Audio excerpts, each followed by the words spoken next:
Aleluia. Então, como eu havia perguntado no início, né, quantos frequentavam o Tadel, quantos têm frequentado o Tadel, muitas vezes as pessoas deixam de frequentar o Tadel porque acham que é só para líderes. E não é. O pastor tem desmistificado isso aqui nos nossos cultos, né, tem quebrado isso. Não é?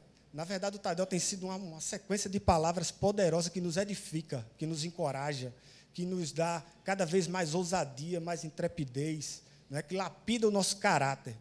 E nas últimas 3 semanas, querido, o pastor tem trazido uma série de mensagens, na verdade, uma nova classe da nossa grade ministerial que ele tem implantado na nossa igreja, cujo tema é lealdade e deslealdade.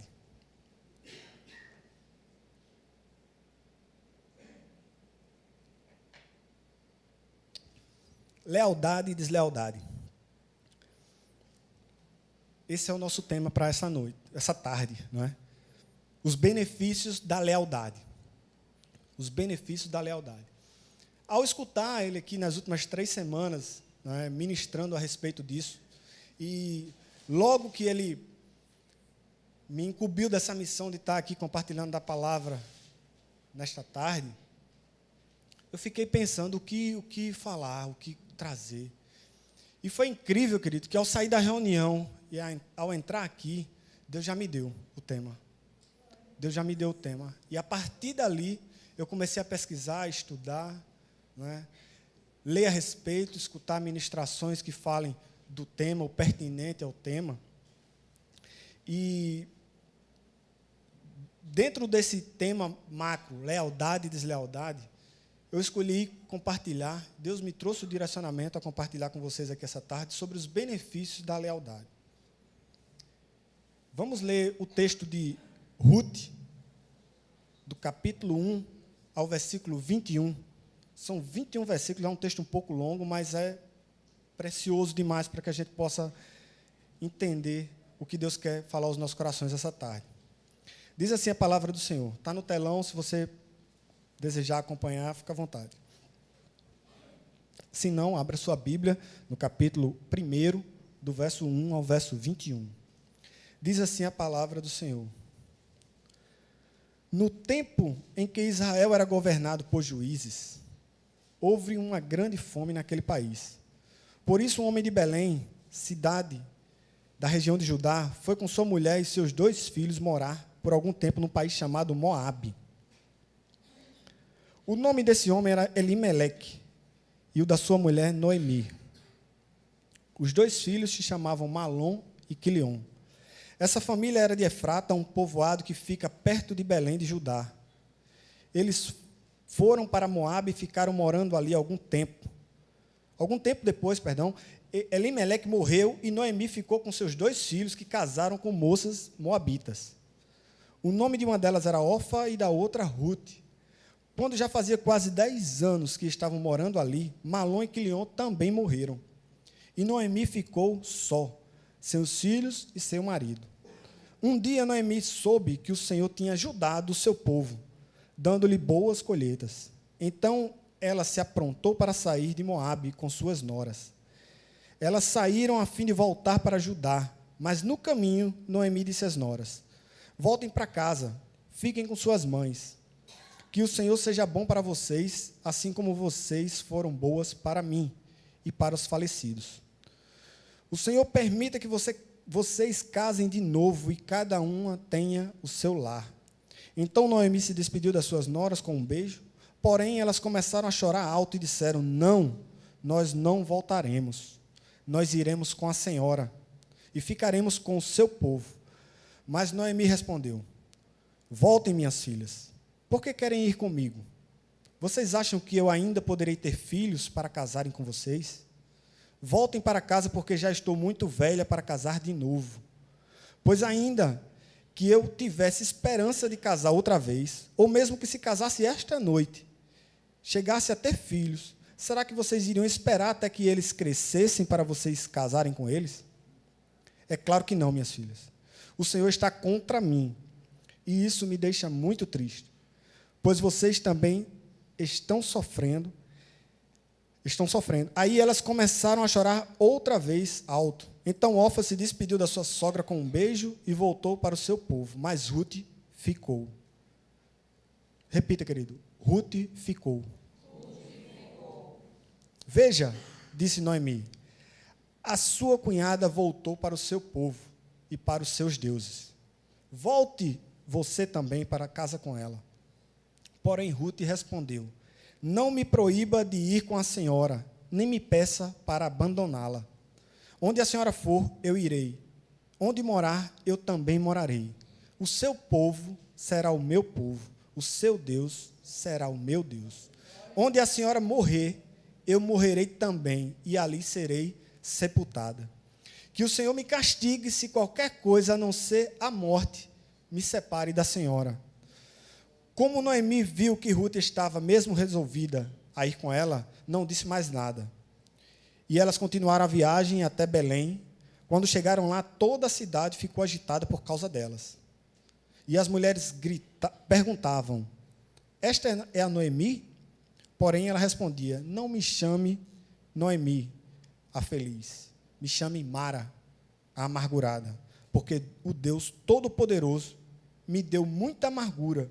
Quando saí daqui eu tinha tudo, mas o Senhor me fez voltar sem nada. Então, por que me chamar de feliz, se o Deus Todo-Poderoso me fez sofrer e me deu tanta aflição?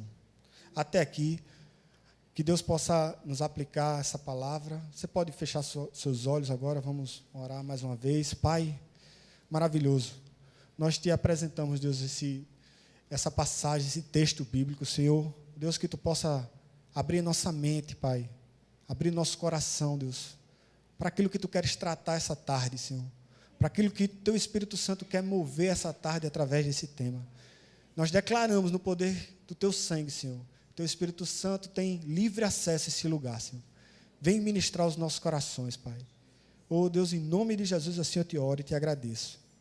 Amém, queridos. Glória a Deus. Então, os benefícios da lealdade. Esse é o nosso tema. Lealdade, queridos, não é uma palavra muito empregada no nosso vocabulário. E, corriqueiramente, ela é confundida com a palavra fidelidade. Você pode se perguntar, mas, poxa, não são sinônimos? Embora elas se pareçam muito, não é? Há muita confusão acerca de lealdade e acerca de fidelidade. E pesquisando, estudando um pouco a respeito desse tema, eu verifiquei que, até no grego, o mesmo vocábulo é usado para ambas as palavras, né? É o vocábulo pistel. Ele é usado tanto para o termo fidelidade como para o termo lealdade. Porém, diante de tanta aparente semelhança, né, significado, o que há de diferente? E aí eu fui buscar um pouco, pesquisar um pouco a respeito disso e verifiquei que a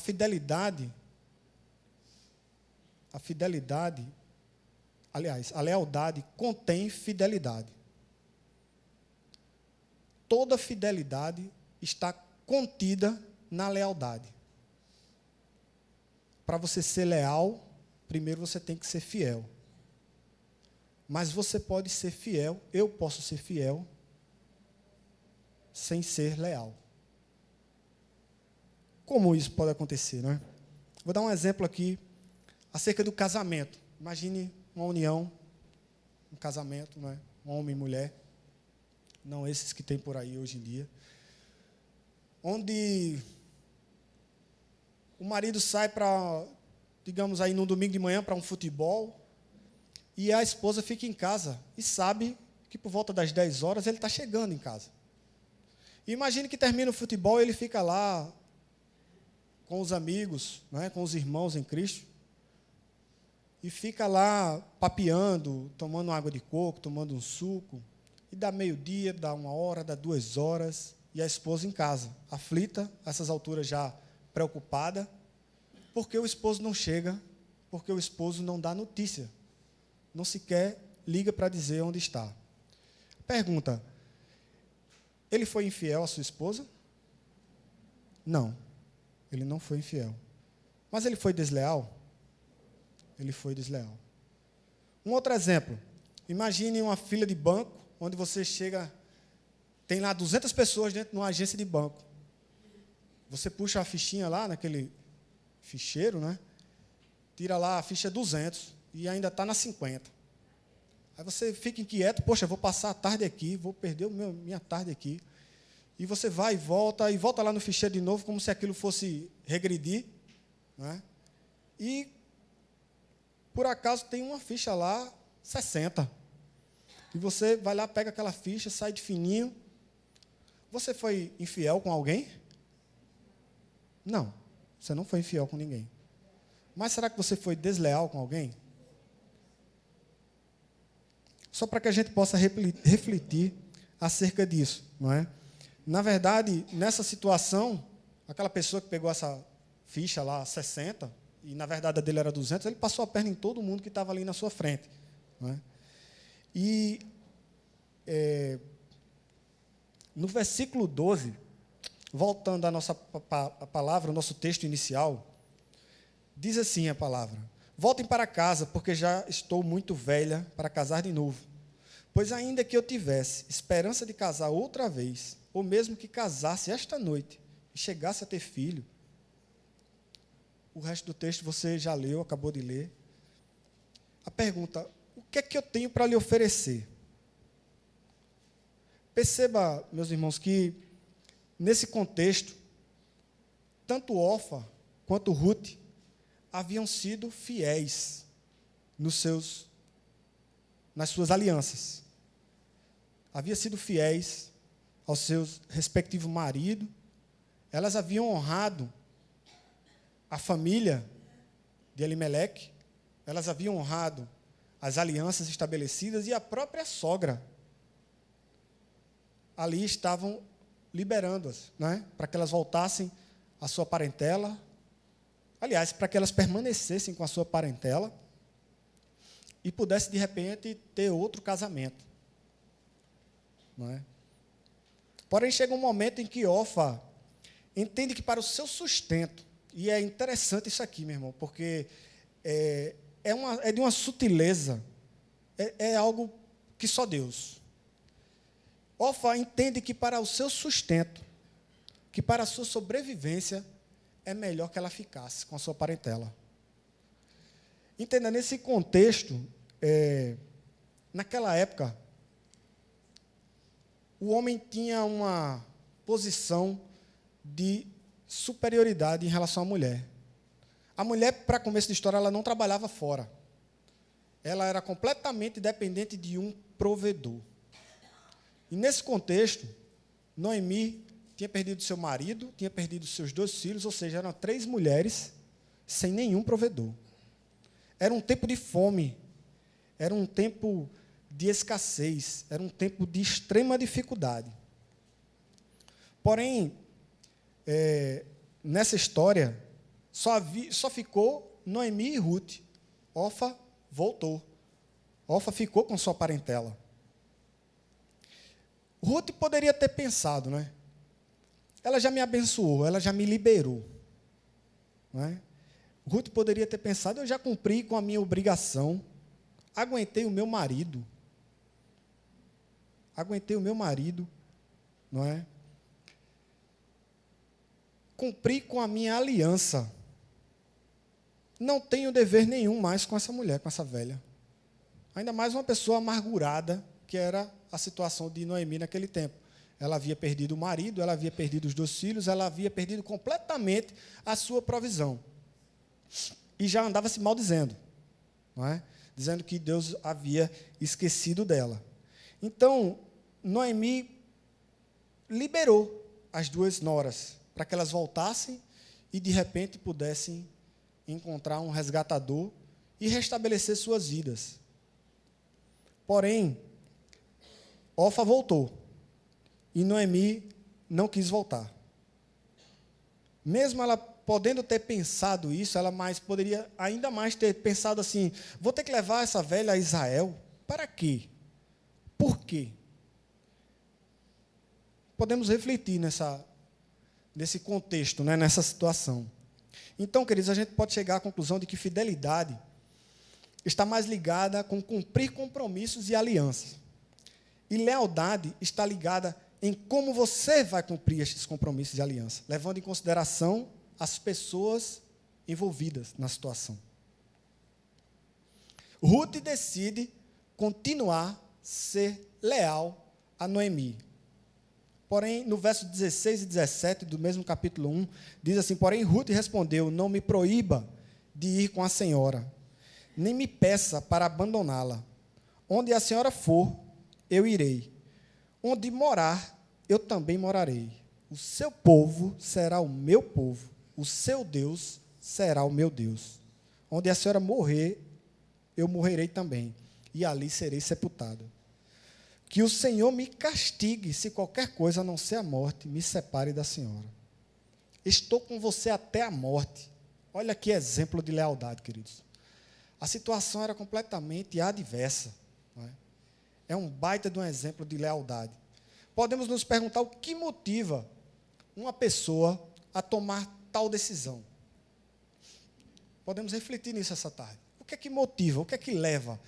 Eu fiquei pensando, quando estava buscando a respeito dessa palavra, refletindo, será que, querendo entender, querendo achar resposta, né? Será que Deus deu algum insight a Ruth para ela vislumbrar qual seria o futuro dela? Será que foi isso? Eu creio que não. Talvez, se houvesse alguma coisa desse tipo, a palavra relatasse. Na verdade, a situação era terrível, não é? Ela poderia muito bem ter voltado, não é? Talvez ela pensou outra coisa também, né? Talvez ela tenha pensado o que o seu falecido marido gostaria que ela fizesse.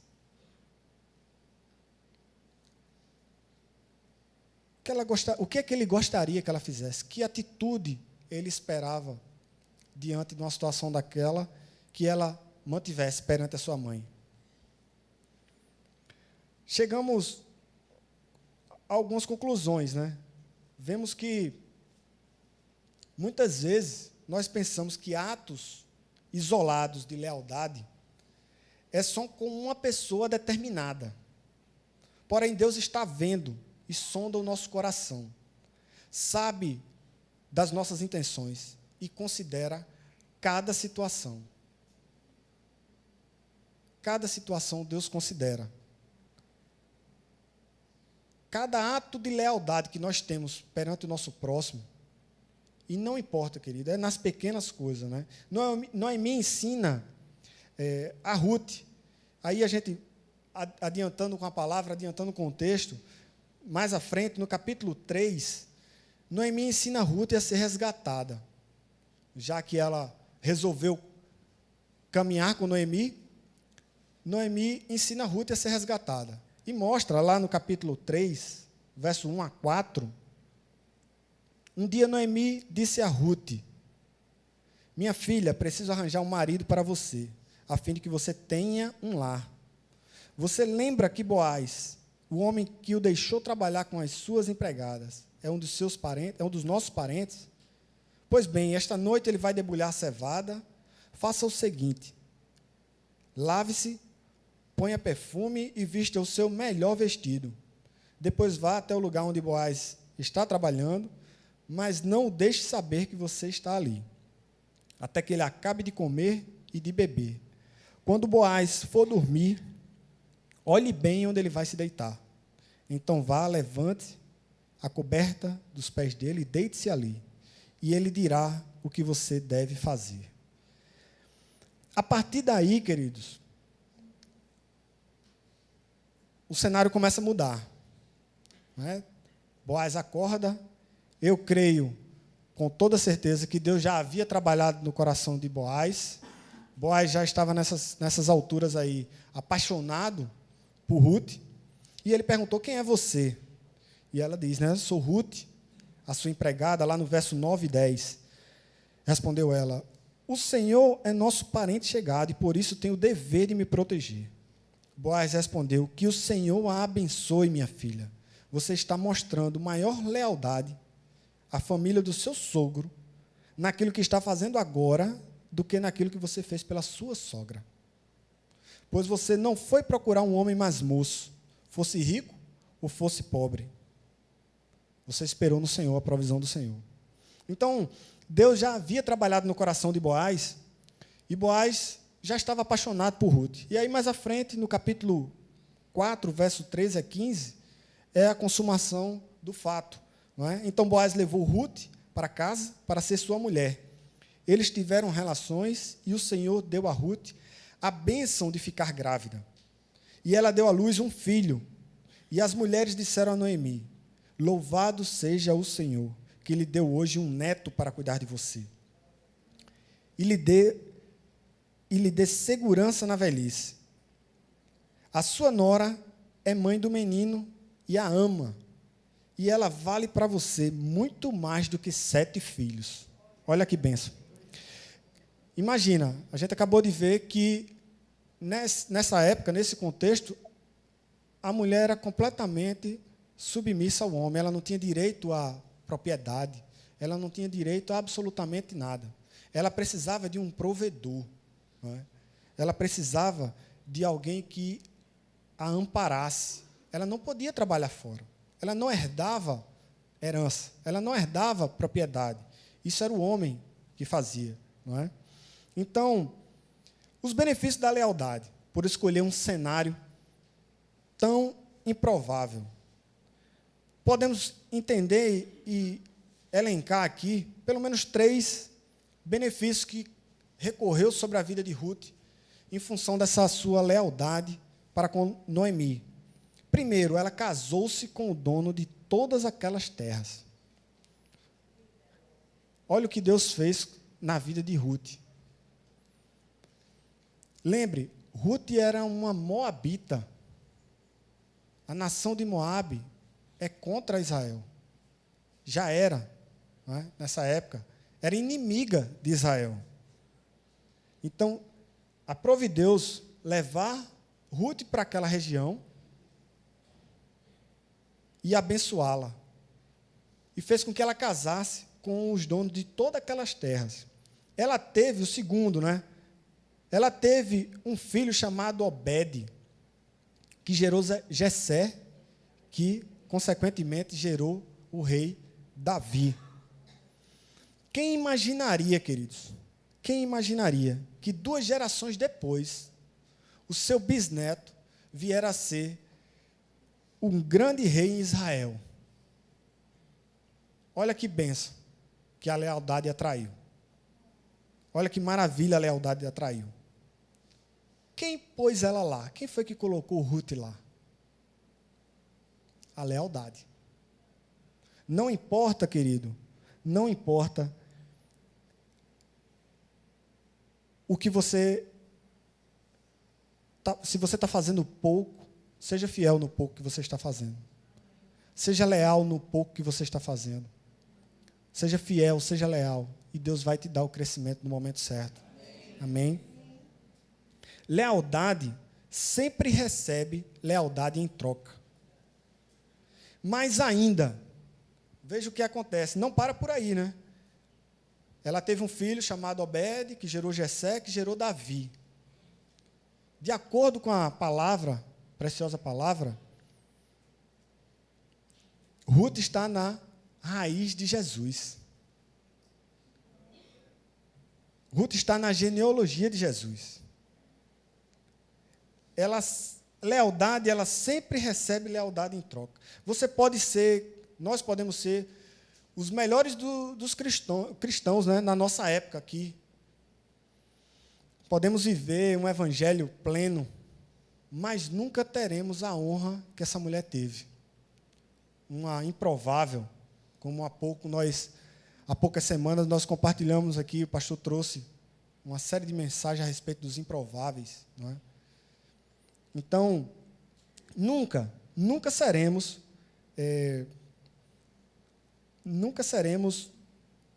como Ruth foi honrada. Deus desejou honrá-la e para sempre seu nome será usado como um dos grandes exemplos de lealdade na Bíblia. Para sempre. Está lá o livro de Ruth na Bíblia. Ele escolheu essa improvável, ele trouxe, permitiu que a lealdade dela para com a família do seu marido, para com a sua sogra, pudesse ser amplamente recompensada. E colocou-a num lugar de extremo destaque. Você deseja isso para a sua vida, querido? Ser abençoado por Deus? Mesmo improváveis como nós somos, mesmo pecadores como nós somos, não é? Mas, se formos fiéis, se formos leais, Deus pode fazer isso na minha vida, na sua vida também. Em nome de Jesus. Tudo por causa da lealdade de Noemi. Muitas vezes tendemos a ser leais apenas quando temos algum favorecimento. Aí fica fácil, né? Quando tendemos a ter algum favorecimento, aí nós chegamos junto e somos leais àquelas situações, àquelas pessoas. Mas, num cenário adverso, muitas vezes a gente sai pela tangente. Aqui eu não quero, de forma alguma, crucificar a atitude de Orfa, né, que voltou. E a sogra dela abençoou ela. Permitiu que ela fosse, liberou ela da aliança. Acabou, findou, o marido morreu, minha filha, vá em paz, volte para sua parentela, de repente você encontra um resgatador aqui entre os seus, consegue um novo casamento, elas eram novas. Mas Ruth perseverou e continuou com Noemi. Tudo por causa da lealdade com Noemi. Muitas vezes tendemos, né, a ser leais apenas quando temos algum favorecimento. A lealdade de Ruth estava pautada em seu caráter e não no favorecimento ou privilégio que poderia ter. Aliás, não havia nenhum, meu irmão. Aos nossos olhos, a gente pode ler e reler esse texto, a gente não vai conseguir enxergar. O que foi que ela viu? Como eu falei no início. Será que ela teve algum insight? Será que Deus trouxe a ela alguma revelação de quão glorioso seria o seu futuro, que ela teria um livro na Bíblia exclusivo com o nome dela? Será que ela soube disso antecipadamente? Eu creio que não. Olha o que revela. A lealdade de Ruth estava pautada em seu caráter e não no favorecimento ou privilégio. Não havia nenhum. Nada. Ao contrário, nada era favorável. E ela era a pessoa mais improvável a ser abençoada na região de Israel.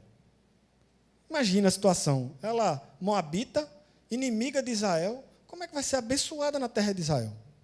No entanto, olha o que Deus fez com o improvável. Quantos improváveis tem aqui, meus irmãos? Levanta sua mão aí, para a gente conhecer. Nós somos improváveis do Senhor. E Deus quer nos usar. Você está aqui não é à toa, querido. Você está nessa igreja, nesse ministério, não é à toa. Você está aqui para ser municiado. Você está aqui para ser capacitado, para ser ensinado e para ser enviado. Em nome de Jesus, Deus quer te usar, Ele quer me usar. Eu sou um completo improvável, meu irmão. Completo improvável. E Deus sabe do meu coração quando eu falo isso. No entanto, quando Deus quer fazer, quando Deus quer falar, Ele usa até uma burra. Ele faz uma burra falar. Quanto mais você, querido, que é filho precioso, quanto mais você que Ele te ama, se você confia no que a palavra nos traz, se você medita nessa palavra, se você permite que o seu coração seja transformado através do amor que Deus tem para conosco, você vai ver o improvável virar bênção. Você vai ver sua vida ser transformada, Deus te usar, Deus te honrar, assim como Ele fez na vida de Ruth, que era a pessoa mais improvável a ser abençoada na região de Israel. Então, o que Deus quer nos ensinar com isso? Primeiro, devemos cuidar do nosso coração.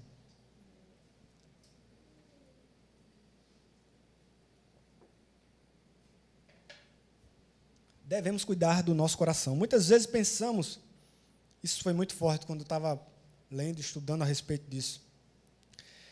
Muitas vezes pensamos que o fluir de Deus passa pelo glamour, pelo belo. O fluir de Deus passa pela cruz, passa pelo deserto, passa pela guerra. Muitas vezes a gente só tem a expectativa no lindo, no maravilhoso, no belo. Olha por onde passa o fluir de Deus. Pela cruz, pela guerra, pelo deserto. Deus também quer nos ensinar que aquele que deseja ser o primeiro, que seja o último. Que aprenda a servir. Jesus nos deixou esse exemplo, meus irmãos. Eu que sou dono de tudo, palavras do Senhor, né? Vim ao mundo para servir e lavar os vossos pés. O que é que você está esperando? O que é que eu estou esperando? Para estreitar nossa aliança com Ele, ou reatar nossa aliança com Ele, ou fazer mesmo que seja uma aliança com Ele. O homem vê a aparência, mas Deus vê o coração. Dentro do meu coração, querido, dentro do seu coração, há lealdade? Reflita nisso, né? Pense nisso.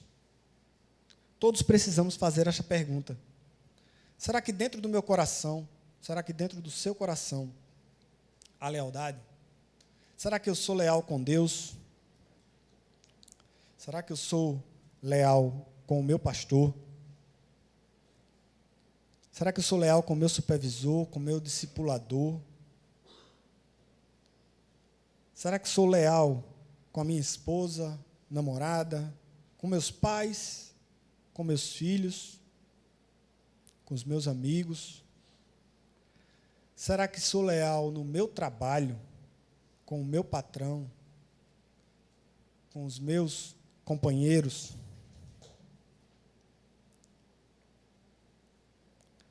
Precisamos, queridos, desenvolver essa cultura de lealdade. Precisamos